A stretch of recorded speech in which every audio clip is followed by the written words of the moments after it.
তোমার সাথে আমার আলাপ ফেসবুক থেকে হয়। আমি সেভাবে চিনতাম না তোমায়, কয়েকটা ছবি দেখেছি, দু একবার প্রোফাইলে ঘুরে এসেছি তার আগে। তারপর যখন প্রেমে পড়লাম, তখন আমাদের 2 মাস চলছে বন্ধুত্বের। যদি বোঝাতেই হয়, গোটা 5 প্রোফাইল পিকচার, গোটা 10-12 কভার আর প্রায় 100 পোস্ট, এই ছিল আমাদের সম্পর্কের টাইম লাইন। তুমি ছেড়ে গেছো যে কদিন হলো, তারও একটা টাইম লাইন আছে। গোটা 3 প্রোফাইল পিকচার, গোটা 6 কভার, ধরে নাও গোটা 50 পোস্ট। কি অদ্ভুত ভালোবাসা ছিল আমাদের।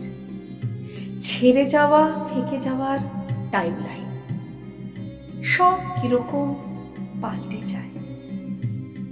তারপর যেদিন আমি তোমার ব্লক লিস্টে যাই, সেদিন থেকে কত লেখা লিখেছি, কত পোস্ট শেয়ার করেছি, তুমি হয়তো দেখোনি বা হয়তো বা দেখেছো বন্ধুদের প্রোফাইল থেকে। আচ্ছা, কখনো ভেবে দেখেছো একসময় কত পরিচিত ছিলাম আমরা, আর এখন আমরা চিনি না একে অপরকে। এই সুবিধাটা ফেসবুক আমাদের দিল। যাকে ভুলতে চাই জোর করে, তার অনিচ্ছায় তাকে তুমি তোমার চোখের সামনে থেকে সরিয়ে দিতে পারো, ব্লক করে দিতে পারো। তারপর আরো কত পোস্ট করতে থাকি আমরা।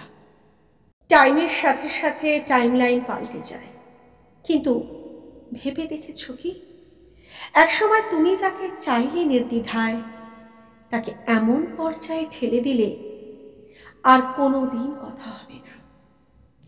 একটা বয়স পার করার পর যখন মনে পড়বে, পারবে খুঁজতে, পারবে আনব্লক করতে, যখন লগ ইন বা লগ আউট করার ক্ষমতা, সামর্থ্য আর থাকবে না।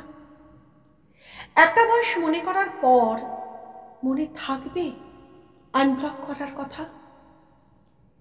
শুধু এইটুকু বলার ছিল তোমায়, ফেসবুক থাকবে তো চিরকাল।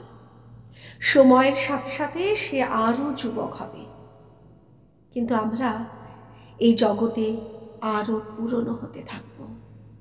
তখন চাইলেও ব্লক লিস্ট থেকে আর ফ্রেন্ড লিস্টে যেতে পারবো না।